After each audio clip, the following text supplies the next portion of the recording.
घर का झगड़ा शुरू किससे होता है? किसी के घर का झगड़ा स्त्री से शुरू होता है और किसी के घर का झगड़ा पुरुष से होता है। मैं केवल यहाँ दोनों को ये निवेदन करूँगा कि यदि पुरुष झगड़ा शुरू करता है तो जब आपको पता है कि मेरे पति की ओर से झगड़ा होता है तो फिर आप उस झगड़े की आग में घी क्यों डालती हो? आग तभी भड़कती है जब उसमें घी हो। यदि घी नहीं होगा तो आग बुझ जाएगी। यदि पति आग लगा रहा है तो पत्नी को चुप रहना चाहिए। आप चुप रहेंगी, झगड़ा शुरू तो होगा पर आगे बढ़ेगा नहीं, खत्म हो जाएगा। और यदि स्त्री आग लगा रही है, स्त्री झगड़ा कर रही है, तो पुरुष को समझदारी का परिचय देना होगा, आपको चुप रहना होगा। यदि गृहस्थी को बचाना है तो दो में से एक को समझदार होना ही पड़ेगा। दोनों मूर्ख हुए तब तो गृहस्थी चल ही नहीं सकती। चलेगी बताइए?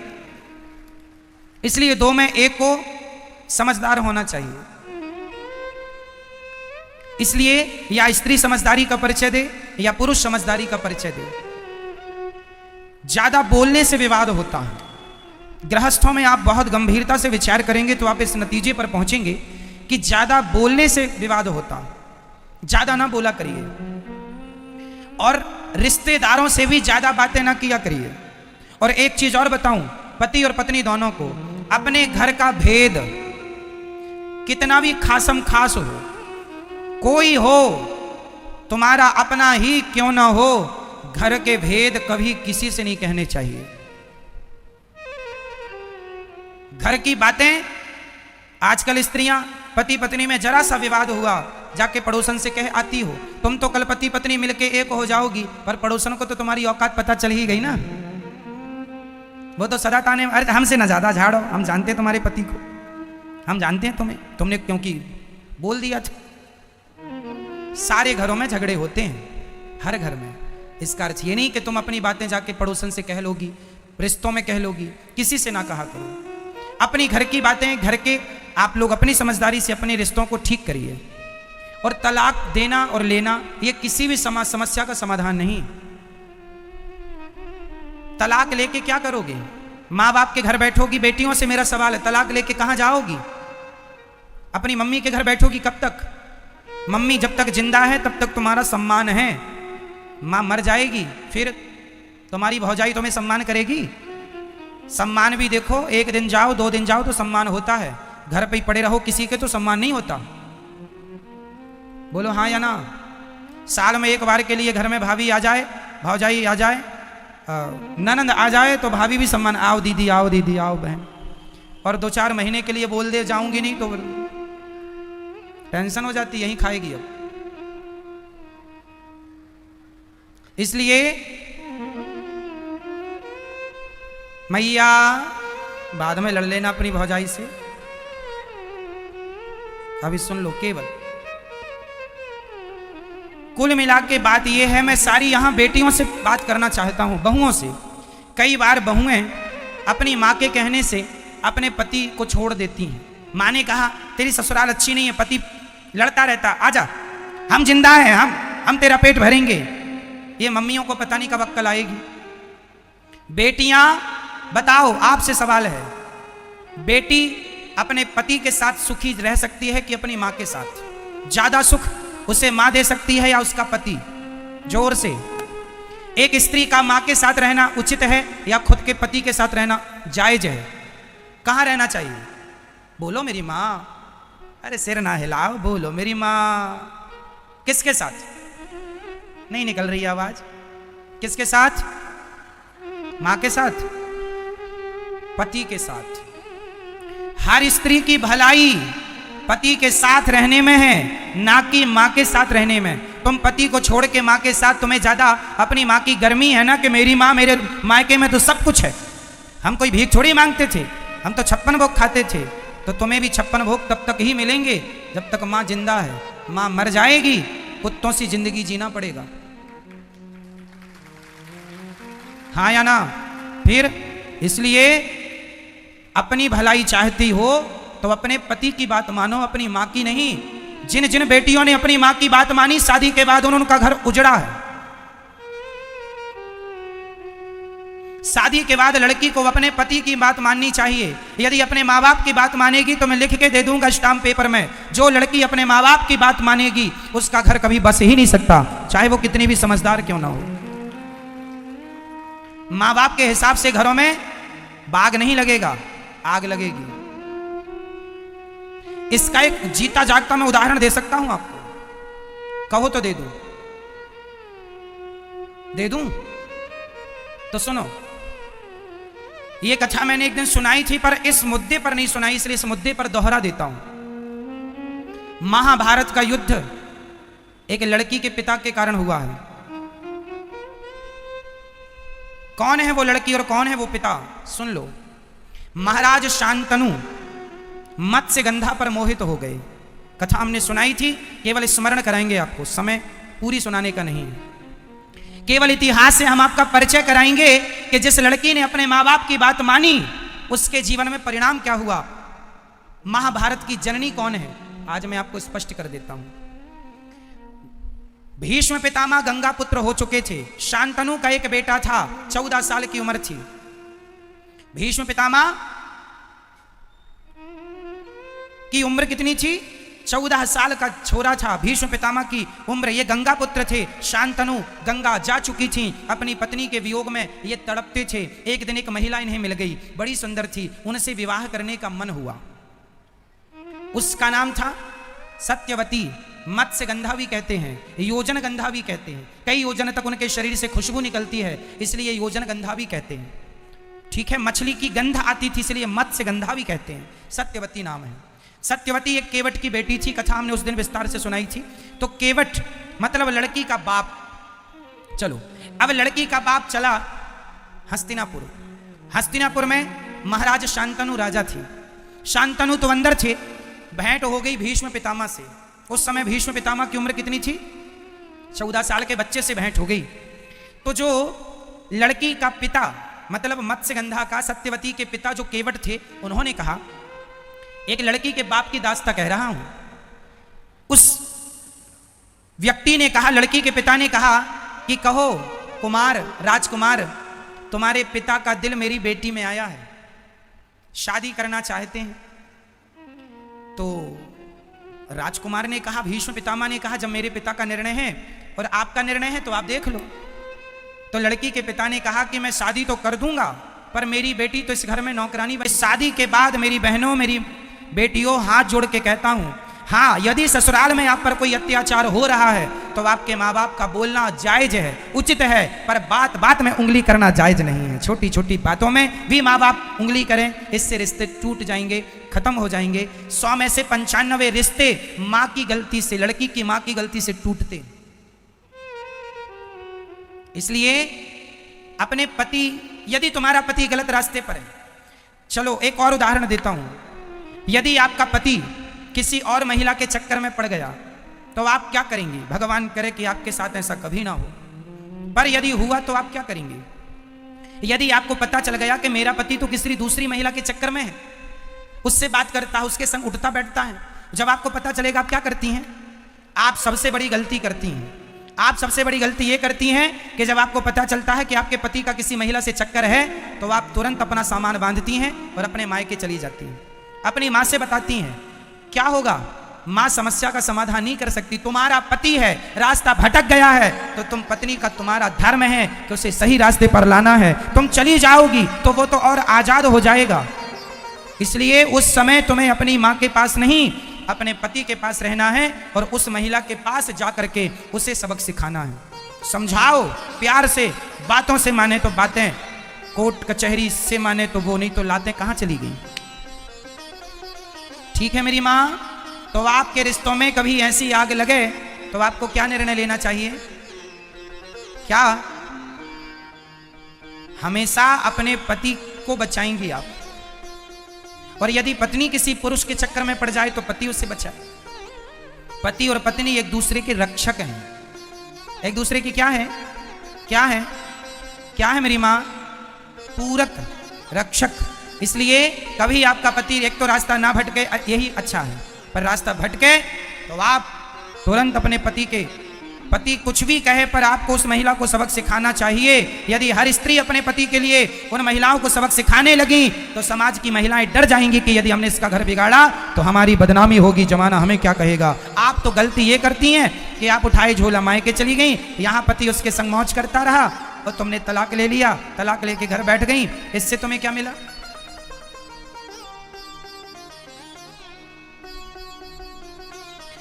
तुम्हें ऐसे आदमी के संग रहना है नहीं रहना वो अलग विषय है, बाद में सोच लेंगे, पर अभी तो उसे वो आज के जमाने में न मैया कुछ स्त्रियां ये धंधा करती हैं पुरुषों को फंसाने का।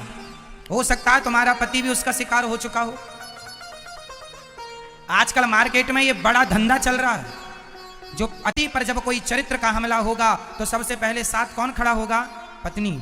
और पत्नी के संग पति, और एक दूसरे के चरित्र की रक्षा करो, एक दूसरे के काम आओ और प्रेम से गृहस्थी निभाओ, एक दूसरे से प्रेम करो। पत्नी पति से प्रेम करे, पति पत्नी से प्रेम करे, जैसे हमारे राम सीता से प्रेम करते हैं और सीता राम से प्रेम करती हैं, और दोनों से प्रेम हो और दोनों पति पत्नी मिलकर दोनों भगवान से प्रेम कीजिए। यही सदगृहस्थ है, यही गृहस्थी है मेरी माँ। मैया समझ में आई बात? तो गलत रास्ते पर आप तो नहीं जाएंगे ना कभी। तो आप अपने पत्नी से और अपने पति से झगड़ा तो नहीं करेंगे। मैया आप लोग अपने पतियों से प्यार करती हो कि नहीं? बोलो हाँ या ना, बोलो हाँ या ना। करते हैं मैया? हाँ करते। तो आपका पति आपसे प्यार करता है कि नहीं? चलो आप तो करती हो अपने पति से, पति करता है कि नहीं? नहीं, कभी तो आई लव यू कही होगा उसने, नहीं कहा कभी? मैया पति ने कभी आई लव यू कहा? नहीं कहा। अरे राम राम राम राम। कहते रहते हैं पर ये मानती नहीं है मैया। आपके पति भी आपसे बहुत प्यार करते हैं। अच्छा, पत्नियों को यही लगता है कि हम प्यार कर रही हैं अपने पति से, हमारा पति तो करती नहीं प्यार। 100 में से 95 पत्नियों को यही लगता कि हमारा पति हमसे प्यार नहीं करता। अब पति बेचारा क्या छाती फाड़ के दिखा दे कि हम तुमसे प्यार करते हैं? कह ही तो सकता है, छाती तो ना तुम फाड़ सकती हो ना पति फाड़ सकता। तो इसलिए मेरी माँ, यदि आपका पति आपसे प्यार करता है तो निश्चित जहां प्रेम अधिक होता है ना, यदि हम आपसे प्रेम करते हैं तो हम आपको डांट भी सकते हैं। बोलो हाँ या ना। हम आपसे प्रेम करेंगे तो हम आपको डांट भी सकते हैं, प्रेम नहीं करेंगे तो हम आपको नहीं डांट सकते। आपका पति आपको डांटा करे तो बात बात में गुस्सा ना हुआ करो कि डांटते रहते हैं। जहां प्रेम ज्यादा है, जिससे प्रेम करेगा उसी को डांटेगा, उसी को डांटता। आप भी डांट सकते हैं, वो भी डांट सकता है। यही गृहस्थी है। वो कुछ कहें तो तुम चुप रहा करो, तुम कुछ कहो तो वो चुप रहें। यही समझदारी है गृहस्थी की। और ऐसे से रिश्ते चलते हैं।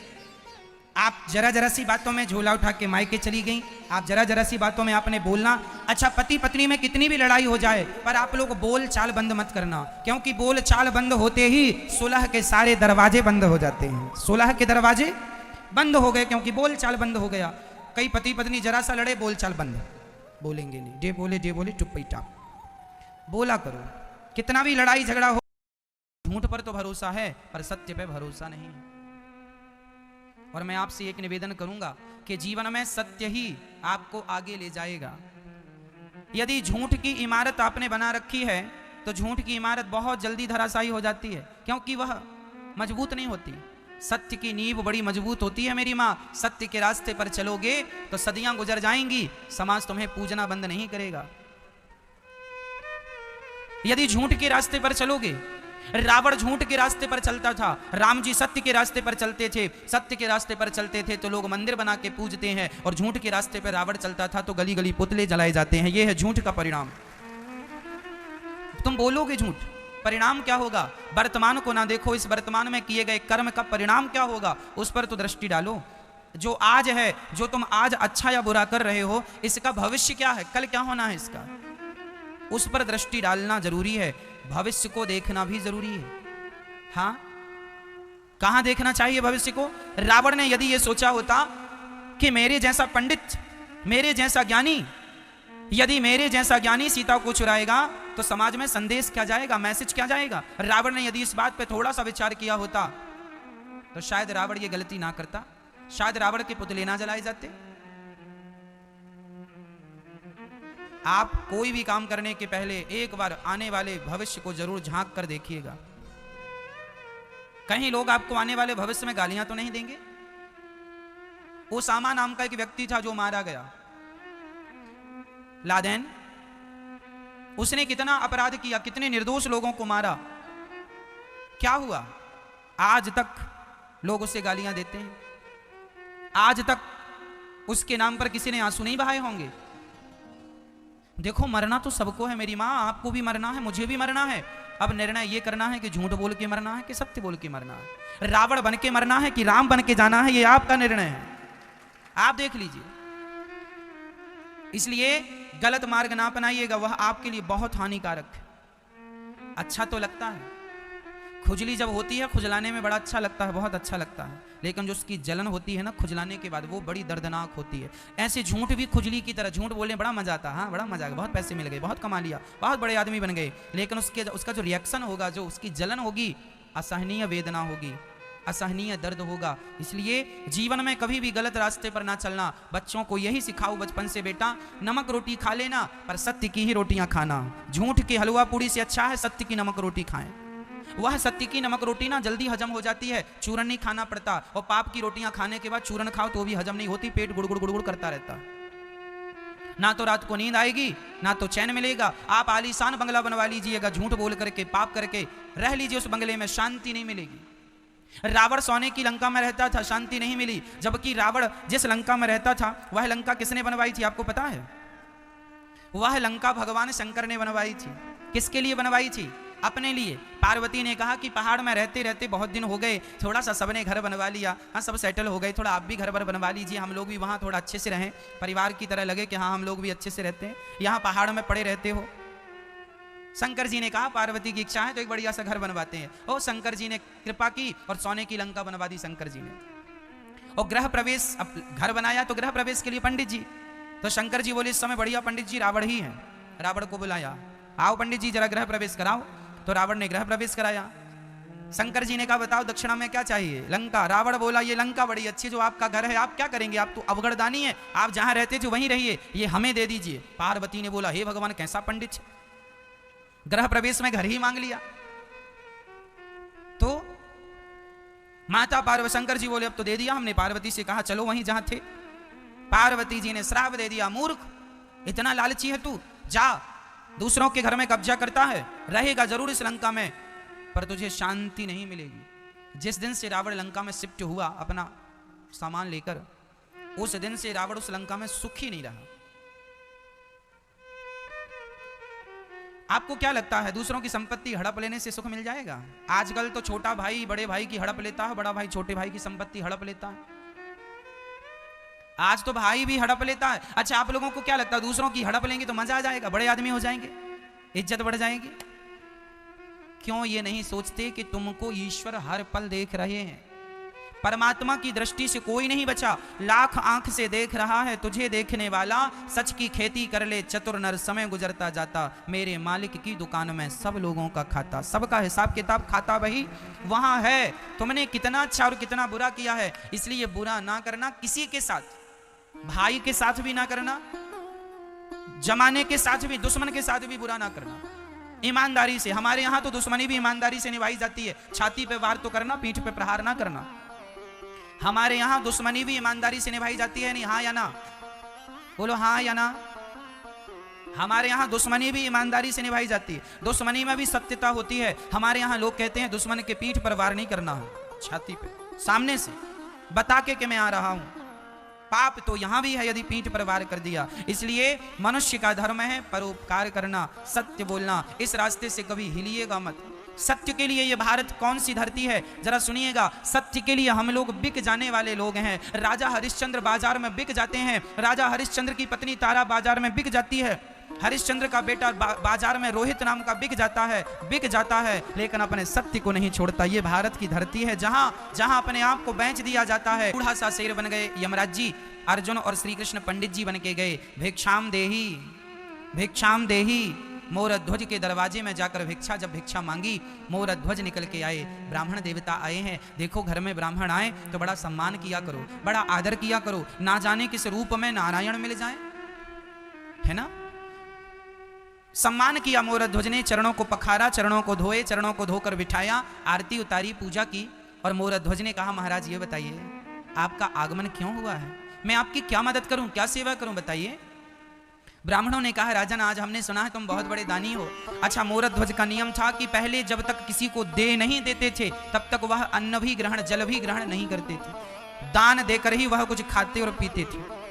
आज ब्राह्मण आए हैं, क्या देना चाहिए, जो आप मांग लेंगे सो दे देंगे। अच्छा तो फिर एक काम कीजिए ना। ब्राह्मणों ने कहा यदि देना हो तो हाथ में जल लेकर संकल्प लो, ऐसा तो नहीं कि हम मांगे और आप मुकुर जाओ, इसलिए पहले संकल्प। अच्छा, मोरध्वज ने कहा जो मैं कह देता हूं वह करता हूं, प्राण जाए पर वचन न जाए। आपको फिर भी यकीन नहीं है तो एक काम कीजिए, ये रहा संकल्प। हाथ में जल लेकर के संकल्प कर दिया, जो आप कहेंगे मैं दूंगा। संकल्प छूट गया। अब ब्राह्मणों ने कहा मोरध्वज आपने संकल्प दे दिया है, जो मांगूंगा दोगे। मोरध्वज ने कहा मेरा शीश मांग लोगे, शीश दे दूंगा, राज्य मांग लोगे, राज्य दे दूंगा, जो मांगो दे दूंगा। ब्राह्मणों ने कहा ना तेरा शीश चाहिए ना तेरा राज्य चाहिए, फिर क्या चाहिए। कह दिया ब्राह्मणों ने महाराज मेरा शेर बाहर खड़ा है, महीने भर से भूखा है, बूढ़ा हो गया है, दांत गिर गए हैं, कुछ खा नहीं पा रहा है, उसके लिए जरा से मांस की व्यवस्था कर दीजिए, मांस दे दीजिए। मोरध्वज ने कहा बस इतनी सी बात, अरे मांस चाहिए, मैं अपना मांस देता हूं, आपका शेर कितना खाएगा। देखो मांस, राजा में आपका मांस नहीं ले सकता, आपका मांस जरा कड़ा हो चुका है, बूढ़ा शरीर है आपका। मैंने सुना है आपका एक छोटा सा बच्चा है। अच्छा, मोरध्वज का एक ही बेटा था, नाम था ताम्रध्वज। अभी केवल 6 साल की आयु थी, 5 से 6 साल का बालक था, छोटा सा था। बहुत पूजा पाठ करने के बाद, बहुत प्रार्थनाएं करने के बाद विधाता ने यह बेटा दिया था। ब्राह्मण कह रहे हैं कि आप अपने बेटे का मांस हमारे शेर को डालो, शेर बूढ़ा हो गया है, दांत टूट गए हैं, तो वह कड़ा मांस नहीं खाता, बच्चों का मांस जरा कोमल होता है, तो बच्चे का मांस दीजिए। पर शर्त एक और है। क्या शर्त है? बोले हमारे शेर के दांत नहीं है तो वह मांस फाड़ नहीं सकता, तो आपको ही अपने बच्चे के टुकड़े टुकड़े करने होंगे, आपको बच्चे को फाड़ कर देना होगा, क्योंकि वो तो फाड़ नहीं सकता, उसके तो दांत टूटे हैं। अब तो मोरध्वज के पांव के नीचे से जमीन खिसक गई, परंतु वचन दिया था। मोरध्वज के सामने सबसे बड़ा संकट यह था कि यदि मैं बेटे को जबरदस्ती पकड़कर मार डालता हूं तो बाल हत्या लगेगी, किसी को भी मारना हत्या है। यदि मैं बच्चे को मार देता हूं तो हत्या लगेगी, और नहीं देता तो जो मैंने वचन दिया है वचन मिथ्या हो जाएगा। धर्म संकट में पड़ गए मोरध्वज। तभी उनका वह नन्हा सा बालक 5 वर्ष का दौड़ा दौड़ा आया, पिताजी मैंने सब सुन लिया, आप यही सोच रहे हैं ना कि मेरी मर्जी है या नहीं। पिताजी ये लो मैं खड़ा हो गया। अरे वह पुत्र कैसा जो अपने पिता के धर्म को ना बचाए। यदि मेरे द्वारा आपका धर्म बचता है, पुत्र के वह बच्चा 2 भागों में फट गया, सिर से आरा चलाया, 2 भागों में फट गया। ब्राह्मणों ने कहा इसका दाहिना अंग ले जाकर मेरे शेर को डाल दो और इसका बायां अंग ले जाकर गटर में फेंक दो। जब ये गटर की बात आई तो मां की आंखों में आंसू आ गए। ब्राह्मणों ने कहा आपसे मना किया था कि रोना नहीं है। महाराज मैं इसलिए नहीं रो रही हूं कि पुत्र चला गया। फिर क्यों रो रही हो? महाराज इसका एक भाग आपने शेर को डालने को कहा, दूसरा फेंकने को। एक खाएगा तो दूसरा भी खिला दीजिए, कम से कम बच्चे का पूरा शरीर किसी के काम तो आएगा, गटर में यूं ही पड़ा रहेगा। इसका एक अंग आपके काम आ गया, इसका दूसरा अंग आपके काम नहीं आ सका, इसलिए मेरी आंखों में आंसू आ गए। ब्राह्मणों ने कहा अच्छा ठीक है। भगवान श्री कृष्ण ने कहा हमें भूख लगी है, जाओ भोजन बनाओ। राजा रानी ने स्नान किया और उसी हाल में भोजन बनाया। अब देखिए जरा, ये भारत की सच्ची घटना, घटी हुई घटना है। जैसे गुरु गोविंद साहब के 2 बच्चों को दीवार में चुनवा दिया गया था, यह केवल कहानी नहीं है, ये इतिहास की सच्ची घटना है। उसी प्रकार ये भी सच्ची घटना है, ये केवल कल्पना नहीं है, कहानियां नहीं है, ये घटी हुई घटनाएं हैं। श्री भगवान ने कहा भोजन कराओ। दोनों ने भोजन बनाया और जब थाली सामने आई, भोजन जब भगवान ने ग्रहण करना शुरू किया, रोटी तोड़ी और वापस रख दी, राजन हम आपके घर भोजन नहीं करेंगे। क्यों महाराज?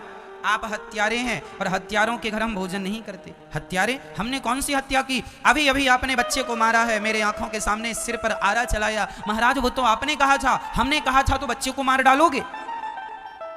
महाराज सत्य के लिए। अरे अच्छा, अपने सत्य के लिए बच्चे की जान ले ली? तुम हत्यारे हो, कुछ भी कहो, हम तुम्हारे घर भोजन नहीं करेंगे, जा रहे हैं। और ब्राह्मण जब जाने लगे, मोरध्वज रोने लगे। पहली बार मेरे द्वार से कोई ब्राह्मण भूखा जा रहा है, पहली बार मेरे दरवाजे से कोई ब्राह्मण नाराज होकर जा रहा है। महाराज आपके दरवाजे से जब कोई भूखा चला जाता है तो वह भूखा व्यक्ति आपका सारा पुण्य अपने साथ ले चला जाता है, लेकर चला जाता है। कोशिश कीजिएगा कि आपके दरवाजे से कोई भूखा ना जाए। यही हम गृहस्थ लोगों का परम धर्म है, अतिथि देवो भव। मोरध्वज ने भगवान की तरफ देखा, हे विधाता, यदि मैंने आज तक किसी का अपनी वाणी से, अपने मन से, अपने कर्म से दिल ना दुखाया हो तो हे विधाता मुझ में ये कलंक लगा झूठा कि मैंने पुत्र की हत्या की है। हे विधाता मुझे इस कलंक से बचा लो। मैं सब सह सकता हूं पर अपने माथे पे कलंक नहीं सह सकता। हे विधाता मेरा पुत्र मुझे लौटा दो। यदि नहीं लौटाया तो जमाना सच कहेगा, सच्ची यही कहेगा कैसा पिता था, उसने अपने पुत्र को मार डाला। बेटा ताम्रध्वज, बेटा एक बार तू जिंदा होकर अपने पिता के धर्म को बचा ले। और ये कहकर मोरध्वज मूर्छित होकर गिर पड़े। तभी अंदर से दौड़ता हुआ वही बालक, वही ताम्रध्वज ज्यों का त्यों लौट कर आ गया। पिताजी मैं